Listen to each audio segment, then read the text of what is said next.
আসসালামু আলাইকুম। বাংলা সংবাদে সবাইকে স্বাগত জানাচ্ছি। আমি চিন্তিয়া হক। শুরুতেই সংবাদ শিরোনাম। নির্বাচনী রোডম্যাপের খসড়া প্রস্তুত। এদিকে ভারতে বসে ফের ইউনূস সরকারকে উৎখাতের ষড়যন্ত্র সাবেক প্রতিমন্ত্রী আরাফাতের। জানাবো উভয় কক্ষে পিআরের দাবিতে আন্দোলনের হুঁশিয়ারি জামায়াতের। জানিয়ে দিব ২৫০০ মাইকে ঘোষণা দিয়ে ৩ গ্রামবাসী সংঘর্ষ, আহত ১৫। এবং সর্বশেষ জানাবো আধিপত্যবাদী শকুরিরা দেশের মানচিত্র খুবড়ে খাওয়ার চেষ্টা করেছে বলছেন রিজভী। শুনছিলেন সংবাদ শিরোনাম, এবারে বিস্তারিত। নির্বাচনী রোডম্যাপের খসড়া প্রস্তুত। আসন্ন ত্রয়োদশ জাতীয় সংসদ নির্বাচনের কর্মপরিকল্পনার খসড়া চূড়ান্ত করেছে নির্বাচন কমিশন। অনুমোদন মিললেই এই খসড়া প্রকাশ করা হবে বলে জানিয়েছেন সংশ্লিষ্টরা। এছাড়া ১০ সেপ্টেম্বর ভোটকেন্দ্রের খসড়া তালিকা প্রকাশের তথ্য জানিয়েছে ইসি। এছাড়া মেয়াদোত্তীর্ণ পাসপোর্টধারী প্রবাসীরাও ভোটার হওয়ার সুযোগ পাবেন, এমন সুযোগ রেখে ইসির পক্ষ থেকে পরিপত্র জারি করা হয়েছে। ত্রয়োদশ জাতীয় সংসদ নির্বাচন উপলক্ষে তফসিল ঘোষণার পূর্ব পর্যন্ত বিভিন্ন কার্যক্রম গ্রহণের কর্মপরিকল্পনা হাতে নিয়েছে নির্বাচন কমিশন। এর মধ্যে ভোটার তালিকা হালনাগাদ, রাজনৈতিক দল, সুশীল সমাজের প্রতিনিধি সহ অংশীজনদের সঙ্গে সংলাপ, তফসিল ঘোষণার আগ সম্পূরক ভোটার তালিকা প্রকাশ, রাজনৈতিক দলের নিবন্ধন, পর্যবেক্ষক ও সাংবাদিক নীতিমালা প্রণয়ন, বিভিন্ন প্রকার ম্যানুয়াল, নির্দেশিকা, পোস্টার, পরিচয়পত্র, মুদ্রণ, স্বচ্ছ ব্যালট বাক্স, নির্বাচনী সরঞ্জামাদি ব্যবহার উপযোগীকরণে কমিটি গঠন করেছে ইসি। এছাড়া নির্বাচনী বাজেট বরাদ্দ সংক্রান্ত কার্যক্রম, নির্বাচনের জন্য জনবল ও প্রশাসনিক ব্যবস্থা গ্রহণ, ভোটে আইন শৃঙ্খলা বিষয়ে কার্যক্রম করার সময় শেষ করতে পরিকল্পনা হাতে নিয়েছে প্রতিষ্ঠানটি। রাজনৈতিক দল প্রচারণা কিভাবে চালাবে তাও নির্ধারণ করেছে সাংবিধানিক এই প্রতিষ্ঠানটি। এদিকে এনআইডি সেবা সহজীকরণের নানা পদক্ষেপের মধ্যে প্রবাসী বাংলাদেশিদের ক্ষেত্রে জটিলতা দূর হচ্ছে। ভুয়া বাংলাদেশি পাসপোর্টধারীদের বিষয়ে সজাগ থাকার পরামর্শ দিয়েছে ইসি। তবে প্রবাসী বাংলাদেশিদের ভোটাধিকারের পোস্টাল ব্যালট পদ্ধতি চালুর উদ্যোগের মধ্য দিয়ে মেয়াদোত্তীর্ণ পাসপোর্টধারীদেরও ভোট দেওয়ার সুযোগ দিয়েছে নির্বাচন কমিশন। ভারতে বসে ফের ইউনূস সরকারকে উৎখাতের ষড়যন্ত্র সাবেক প্রতিমন্ত্রী আরাফাতের। বাংলাদেশের শেখ হাসিনা সরকারের পতন এবং তার ভারতে যাওয়ার পর থেকে গত ১ বছরে মোহাম্মদ আরাফাত কোনো নতুন বা পুরনো শখের পেছনে ছোটার ফুসরত পাননি। তাকে ব্যস্ত রাখছে দলীয় কাজ এবং ইউনূস সরকারকে উৎখাত করে হাসিনাকে দেশে ফেরানোর স্বপ্ন। তার দাবি, অধ্যাপক মোহাম্মদ ইউনূসের সরকারটি অবৈধ। প্রকাশিত প্রতিবেদনে কয়েকজন সাবেক এমপি, সাবেক স্বরাষ্ট্রমন্ত্রী আসাদুজ্জামান খান কামাল ও সাবেক তথ্য ও যোগাযোগ প্রতিমন্ত্রী মোহাম্মদ আরাফাতের বিষয়টি তুলে আনা হয়েছে। বাংলাদেশের এই সাবেক তথ্য প্রতিমন্ত্রী টেলিফোনে ভারতীয় সংবাদ মাধ্যম দ্য প্রিন্টকে বলেন, হাসিনা দেশ ছাড়ার পর বাংলাদেশ রসাতলে রয়েছে। আমার একটি লক্ষ্য বাংলাদেশের সবকিছু আবারও ঠিক করা। আমার সত্যি বলতে এখন কোনো শখ নেই, কোনো খেলাধুলার সময়ও নেই, অথবা অন্য কোনো বিনোদনকে আমার জীবনে যুক্ত করার ইচ্ছা নেই। ভারতে বসে এখন দিনরাত আওয়ামী লীগের হয়ে কাজ করছেন দাবি করে আরাফাত বলেন, আমার ঘুমের জন্য নির্দিষ্ট কোনো সময় নেই। মাঝে মাঝে আমি বিভ্রান্ত হই, এখন কি ভোর নাকি সন্ধ্যা। আমার প্রতিদিনের জীবন হলো শুধু কাজ আর কাজ, আরও কাজ। আওয়ামী লীগের এক নেতা জানিয়েছেন, হাসিনা সরকার পতনের পর শুধু আওয়ামী নেতাকর্মীরা নয়, অনেক সাংবাদিক, সরকারি কর্মকর্তা ভারতে পালিয়েছেন, যে সংখ্যাটি ২০০০-এর বেশি হবে। সংবাদ মাধ্যমটিকে ঢাকার এক তরুণ এমপি জানিয়েছেন, তিনি দিল্লিতে গিয়ে মাথায় চুল গজানোর চিকিৎসা করেছেন। কক্সবাজারের সাবেক পলাতক এক এমপি জানিয়েছেন, তিনিও আরেক এমপি একসঙ্গে একটি ফ্ল্যাটে থাকছেন। তারা নিয়মিত নামাজ আদায়, জিম করছেন। আবার কাজের লোক না আসলে প্রায় নিজেদের রান্না করে খেতে হয় বলেও জানান তিনি। পলাতক এসব মন্ত্রী, এমপি ও আওয়ামী নেতারা কলকাতায় নিউ টাউনে আছেন উল্লেখ করে সংবাদ মাধ্যমটি বলেছে, যারা ভারতে আছেন তাদের বেশিরভাগ নিউ টাউনে বাস করছেন। এটি কলকাতার উপকণ্ঠে একটি দ্রুত বর্ধমান পরিকল্পিত শহর। শহরটির রাস্তাঘাট প্রশস্ত, সহজে সেখানে অ্যাপার্টমেন্ট ভাড়া পাওয়া যায়। শহরে শপিং মল, জিম আছে। এছাড়া এটি কলকাতার নেতাজি সুভাষচন্দ্র বোস বিমানবন্দরের কাছাকাছি অবস্থিত, যা পলাতক আওয়ামী নেতাকর্মীদের থাকার জন্য আদর্শ স্থানে পরিণত হয়েছে। উভয় কক্ষে পিআরের দাবিতে আন্দোলনের হুঁশিয়ারি জামায়াতের। নতুন বাংলাদেশ গঠনে এরই মধ্যে জুলাই সনদের খসড়া চূড়ান্ত করেছে জাতীয় ঐক্যমত্য কমিশন।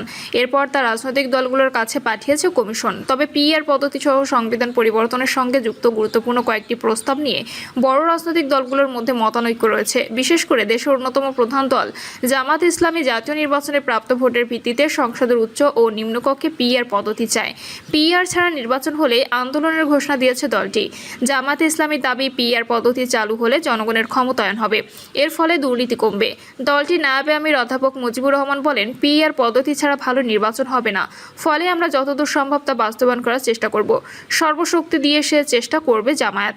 দলটির আরেক নায়েবে আমির ডক্টর সৈয়দ আব্দুল্লাহ মোহাম্মদ তাহের বলেন, অন্তর্বর্তী সরকার এরই মধ্যে উচ্চকক্ষের সংখ্যানুপাতিক নির্বাচনের প্রস্তাব দিয়েছে, কিন্তু আমরা উচ্চকক্ষের পাশাপাশি নিম্নকক্ষে পিআর পদ্ধতি চাই, কারণ নিম্নকক্ষে না হয়ে উচ্চকক্ষে পিআর হলে এর তেমন প্রভাব থাকবে না। যা আমাদের শীর্ষ নেতারা বলছেন, গণঅভ্যুত্থানের স্বপ্ন পূরণ করতে হলে নির্বাচনের আগে সংস্কার প্রস্তাব বাস্তবায়ন করতে হবে। তাই জুলাই সনদ বাস্তবায়নে গণপরিষদ নির্বাচনের পক্ষে দলটি। এ বিষয়ে সৈয়দ আব্দুল্লাহ মোহাম্মদ তাহের বলেন, ঐক্যমত্য হওয়া সংস্কার প্রস্তাবগুলোকে আইনগত ভিত্তি দিতে হবে। এই সংস্কারের ভিত্তিতেই ভোট হতে হবে। সংস্কার বা পরিবর্তন ছাড়া আওয়ামী লীগের আমলের মতো নির্বাচন হলে দেশ আগের মতো জাহিলিয়াতের দিকে চলে যাবে। মুজিবুর রহমান বলেন, নির্বাচন আগের মতো হলে জুলাই আন্দোলন ও ছাত্রদের রক্ত বৃথা যাবে। ফলে সংস্কারের পর নির্বাচন হলে তা উত্তম হবে। আমরা এখান থেকে পিছু হটব না। অপরদিকে সংস্কার ছাড়া নির্বাচন হলে তা সুষ্ঠু ও অর্থবহ হবে না বলেও মনে করেন জামায়াতের শীর্ষ নেতারা।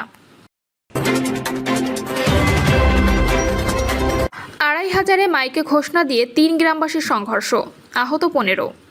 নারায়ণগঞ্জের ২৫০০ মাইকে ঘোষণা দিয়ে ৩ গ্রামবাসীর মধ্যে সংঘর্ষের ঘটনা ঘটেছে। এতে টোটাবিদ্ধ সহ অন্তত ১৫ জন আহতের খবর পাওয়া গেছে। বিকেলে উচিতপুরা ও মরাদাসাদি গ্রামের মধ্যবর্তী স্থানে সংঘর্ষের ঘটনা ঘটে। এ সময় ৩ গ্রামের কয়েকশো মানুষ দেশীয় অস্ত্র, টেটা, দা, ছুরি নিয়ে সংঘর্ষে লিপ্ত হয়। বিকেল ৪টা থেকে শুরু হয়ে প্রায় সন্ধ্যা ৭টা পর্যন্ত ৩ ঘন্টা ধরে চলে যাওয়া ধাওয়া পাল্টা ধাওয়া এক পর্যায়ে রণক্ষেত্রে পরিণত হয় পুরো এলাকা। বন্ধ হয়ে পড়ে দোকানপাট। সংঘর্ষ চলাকালে টেটাবিদ্ধ সহ অন্তত ১৫ জন আহত হয়। পুলিশ ও প্রত্যক্ষদর্শী সূত্রে জানা গেছে, গত সোমবার মর্দাসাদি গ্রামের লোকজন দেশীয় অস্ত্র নিয়ে আগুয়া নদী গ্রামের সাত্তারের বাড়ি দখল করতে যায়। এতে হামলায় ৭ জন আহত হয়। ওই ঘটনায় সাত্তারের স্ত্রী হাজেরা বেগম বাদী হয়ে থানায় একটি লিখিত অভিযোগ দেয়। এই ঘটনার প্রতিবাদে বিকালে ৪টায় আগুয়া নদী ও গহরদি সহ আশপাশের লোকজন প্রতিবাদ সভা করে মর্দাসাদি গ্রামের চোর ডাকাত ও সন্ত্রাসীদের বিরুদ্ধে সকলে এক হয়ে মোকাবেলার সিদ্ধান্ত নেয়। এই খবর পেয়ে মর্দাসাদি গ্রামের লোকজন মাইকে ঘোষণা দিয়ে শত শত নারী পুরুষ উচিতপুরা বাজারের দিকে আসতে থাকে। এক পর্যায়ে উচিতপুরা ও মারাদাসাদি গ্রামের মাঝখানে ৩ গ্রামের কয়েকশো মানুষ দেশীয় অস্ত্র, টেটা, দা, ছুরি নিয়ে সংঘর্ষে লিপ্ত হয়। বিকেল 4:30টায় শুরু হয় সন্ধ্যা 6:45 পর্যন্ত ধাওয়া পাল্টা ধাওয়া চলে। এতে আলমগীর হোসেন নামের একজন টেটাবিদ্ধ সহ 15 জন আহত। সন্ধ্যার পর অন্ধকারের কারণে সংঘর্ষ বন্ধ করে যে যার মতো করে চলে যায়। আবারও বড় ধরনের সংঘর্ষ হতে পারে বলে এলাকাবাসী জানান। ২৫০০ থানার ভারপ্রাপ্ত কর্মকর্তা খন্দকার নাসির উদ্দিন জানান, ঘটনার খবর পেয়ে ঘটনাস্থলে ফোর্স পাঠানো হয়েছে। এ ঘটনায় জড়িতদের আইনের আওতায় আনা হবে। বর্তমানে পরিস্থিতি শান্ত রয়েছে। আধিপত্যবাদী শকুরিরা দেশের মানচিত্র খুবড়ে খাওয়ার চেষ্টা করছে, বলছেন রিজভী। সাম্রাজ্যবাদী শক্তি ও আধিপত্যবাদী শকুরিরা এই দেশের মানচিত্রকে খুবড়ে খাওয়ার চেষ্টা করেছে বলে মন্তব্য করেছেন বিএনপির জ্যেষ্ঠ যুগ্ম মহাসচিব রুহুল কবির রিজভী। রিজভী বলেন, বাকশালের অন্ধকার অঞ্চল থেকে আলোকিত বহুদলীয় গণতন্ত্র পুনঃপ্রতিষ্ঠা ও সংবাদপত্রের স্বাধীনতা নিশ্চিত করেছিলেন শহীদ রাষ্ট্রপতি জিয়াউর রহমান। জাতীয় ও আন্তর্জাতিক সংক্রান্তে 1981 সালের 30 মে চট্টগ্রাম সার্কিট হাউসে তাকে নির্মমভাবে হত্যা করা হয়। এত অল্প সময় তিনি মানুষকে দিয়েছিলেন নিরাপত্তা, স্বস্তি ও বেঁচে থাকার নিশ্চয়তা, কিন্তু তা চক্রান্তকারীরা সহ্য করতে পারেনি, তাই তাকে হত্যা করা হয়। তিনি আরো বলেন, এই দেশকে আবারও ষড়যন্ত্রের অন্ধগলিতে ঠেলে দেওয়া হচ্ছে। 16 বছর ধরে 75 সালের পতিত ফ্যাসিবাদী নতুন রূপে ক্ষমতাসীন হয়েছে। দেশ শাসন করেছে দুঃশাসন, গুপ্ত হত্যা, বিরোধী রাজনীতিকে ধ্বংসের চেষ্টা, সংবাদপত্রকে পদতলিত করা আর ভিন্ন মতের রাজনীতিকে দমনের মাধ্যমে। রিজভী দাবি করেন, ছাত্র জনতার আন্দোলনের ধারাবাহিকতায় বিএনপির ভারপ্রাপ্ত চেয়ারম্যান তারেক রহমান আন্দোলনকে সুসংগঠিত করেছে।